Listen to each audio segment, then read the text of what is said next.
For those who watch my streams on Twitch, you might remember that we did this. Yes!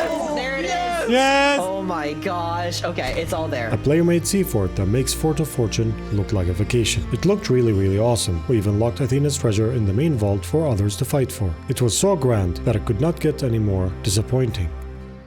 4 hours of work down the drain. These sea forts are not ready yet. However, we can make them the best game mode. I'll refer to it in this video, the Pirate King, and I'll explain why. So sit back, relax, and enjoy.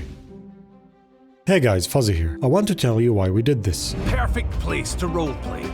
Claim one as your own personal hideout and defend it from... And we did exactly that. As honest guides and gameplays, transparency is always important. Unfortunately, gaming companies overhype updates for the sake of, sales, player count, and so on. Similar to us YouTubers, thumbnail work, titles, and video quality to get the most views. However, viewers do not like clickbait. Same as players do not like to get their time wasted. Rare holds the best intentions for their content. Sea forts have been the talk of Season 6. It is nicely designed and decorated with a new perspective to the seas and a fresh feel, especially for newer players. It is a great sense of achievement in a short amount of time. However, I always feel that Sea of Thieves world can offer way more than usually added to it. I have 101 ideas to improve things using mechanics we already have, and I made this video because you guys told me to. But these ideas are for another video. In this one, let's focus on sea forts. Sea forts can be the most fantastic addition to Sea of Thieves. We spent more than 2 hours stacking this loot and decorating the sea fort. We even added world markers. A Reaper bounty chest appears on the map in addition to our Reaper emissary flag. We waited for another 2 hours after that, and no one came.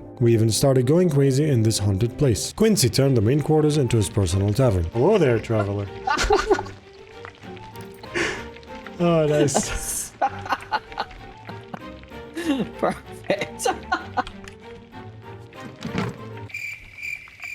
Rocket started hiding in boxes, and Jackie looted the fort supplies so many times that we had an illegal amount of food. Sea fort takeovers, Capture the Flag, King of the Hill, and countless other communities suggested modes for these sea forts, raising a banner on the fort claiming it as your own to bring other people in. But even that won't work, because we have one huge problem. Imagine opening a restaurant that gives away free food in a shallow populated area.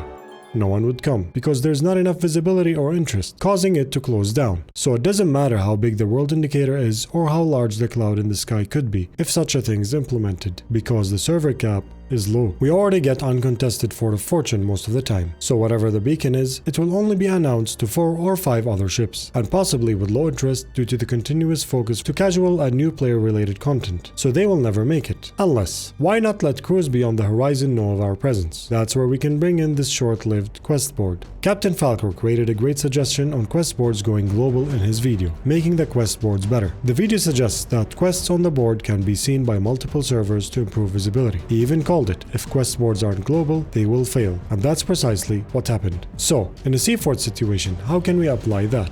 Imagine you do what we did, with an addition to an announcement of Sea Fort Takeover. Once the necessary requirements are met, for example, paying a hefty fee or a Reaper bounty chest, depending on the game mode, in addition to a world indicator and a large sound,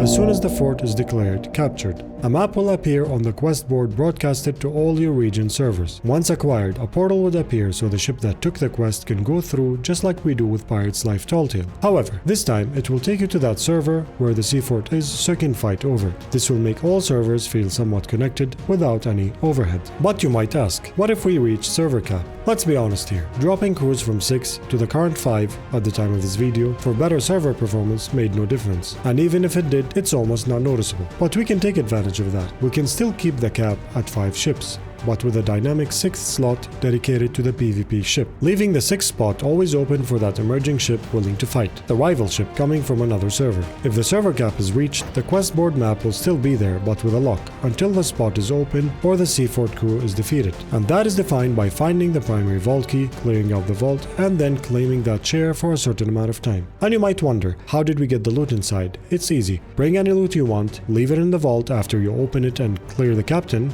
leave for 5 to 10 minutes and come back, the fort will reset with everything locked inside. Of course, giving us the ability to relock doors would be amazing. Now, you can become the next Pirate King. and then a note can be added on these sea forts, just like the old one on Lost Gold Fort. But this one shows the latest pirate king and his crews at the time of capture, causing incentives and leaderboards that can unlock the rarest cosmetics to make crews aim for the top. With that, the quest board will be full of these quests, as I would imagine many crews want to claim that throne and have their name there. In addition, Pirate King quests will reduce server hopping by providing a straightforward call to PvP and to everyone looking for that. So instead of server hoppers looking for competitive pirates to battle, or viewers finding servers for streamers, they will get called to war instead. So if some are locked, there should always be other ones. You log in, check the quest board in the outpost, grab a Pirate King quest, stock up, and go. Portal will only be open for a limited amount of time to prevent abuse. If the crew doesn't go in by then, it will close and return the quest to the board. It will also be on a cooldown for that crew, so specific alliance servers won't use that to bring their friends in and turn it into Sea of Care Bears. Casuals who are not interested in these fights or not ready yet can still explore the world and complete their voyages unharmed, including exploring uncaptured sea forts, because we veterans and sweats are too busy playing Pirate King to see who makes it to the top of that leaderboard. More PvP for fighters and more PvE for adventurers and casuals. I'm currently working on earlier versions of this game mode. Additionally, I'll be creating the new Pirate King competition on my Sea of Thieves private server. Winners will get Obsidian 6-packs, capstans, and other items from my merch store to whoever becomes the next Pirate King. Even if there are no rewards, it will be super fun. So get crews in, fight each other for the next Pirate King. All information is in my Discord if you are interested. This will also help provide feedback to make this into reality. Please subscribe to help me create more, and leave a comment below for any great ideas you might have to add to this. Phuzzy here, happy sailing.